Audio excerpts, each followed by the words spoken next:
Bloodhunt have just teased the biggest update to come since the launch of the game, so here's all of the information you need to know, and of course remember to follow me on Twitch to catch the content live. So, the Combat and Power Update Learnings article. This is going to summarize what they've learned from the last update, and basically give us a little bit of an insight of what's to come, hopefully.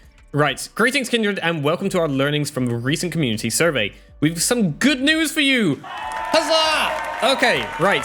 The Combat and Power update came with a fresh take on some of our core mechanics in Bloodhunt.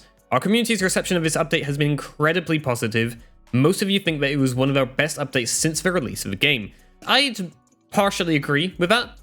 I'd partially agree, it was a great update. Additionally, we're happy to hear that many of you notice better network performance, somewhat, and we see that the changes to our matchmaker have been mostly well received. Absolutely. Okay, moving on. More players stay longer. This is great. That is big. This is exactly what they're trying to do, okay? They're trying to get more players into the game, and they're trying to make them stay longer. So the fact that that is paying off and working, that is huge news for them. What this basically means, this little sentence here, is when you fill in these surveys after each update, if you are saying, I'm not happy with Bloodhunt, here is why, those kind of answers are going to be a big reason on why they update and why they prioritize certain things. This is why it's such an important thing to fill in those surveys as they come out. Ban wave, bye-bye cheaters. Oh, they've done more ban waves, have they? Trios investigations. This has been something that a lot of people have been requesting, including myself, to keep a PvP only mode.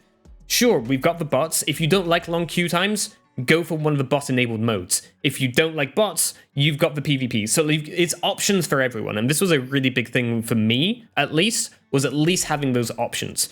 Recently, they were looking at putting bots into trios, which is what this is going on about. So this is obviously like a really sticky situation for the devs, because one side, add some bots in, you get more people playing, but then you potentially lose the people who were playing anyway.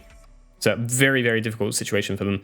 We have therefore decided to postpone implementing any kind of bot backfill for trios for now, and we'll continue monitoring your feedback on this. They're going to look into potentially other solutions. I'm not quite sure what else they can do. Prioritization for the next update. We've been working hard on the next update for Bloodhunt, which contains several key requests from the community, and we are optimistic and feel extremely excited about this release. Among the highest demands are for a new battle pass.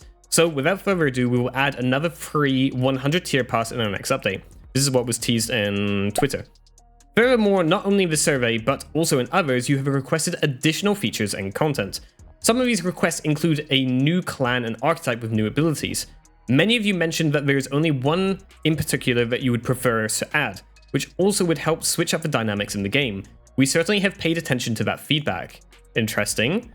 On top of this, you have asked for another weapon, at least one additional artifact to choose from, and you have expressed a desire for a spot in Elysium where you can try out the many weapons available in the game, as well as a place to be able to test out parkour movement mechanics. You have also indicated a need for something to do besides running around while waiting for a new match. Okay, here we go. This is a firing range, by the looks of it. It looks very simple from this image, but I don't know how long this is. Additionally, you want us to replace the tutorial and implement a better way of learning the basics for fresh players in the game. We expect our next update to be our biggest one since the release of the game. Okay, we also hope that the player numbers will increase since it addresses most of the things that our community has been asking for. We think this is a big impetus for that growth. Okay, so this could be huge then, if they've included a bunch of stuff. A glimpse into the near future of Bloodhunt. Ooh. A recent idea is to add an interactive community voting section inside the game where you as a player could pick between a few predetermined alternatives that we have prepared. An example of what you might be able to choose between: temporarily removing certain weapons from the loot table, rotating maps in TDM, or disabling or enable certain artifacts during a set time. In one iteration, we would want to get some basics in place to try this in a system to get your feedback on it. Okay, so it's sounding like within the game, you'll be able to pull up a menu and vote for potentially balance changes or rotating gold weapons, for example, or rotating maps. Honestly, I don't think the whole voting thing at the moment, in the current state, is going to be a huge deal. But as they move forwards, because they're already going to have this system in place, being able to vote on stuff like map rotations and weapons, like this kind of system, as the game grows and they get more and more content in the game, is going to be huge. April 27th was the release of Bloodhunt. You reckon next week would make like a year anniversary of Bloodhunt? That could maybe work. What do we reckon, chat?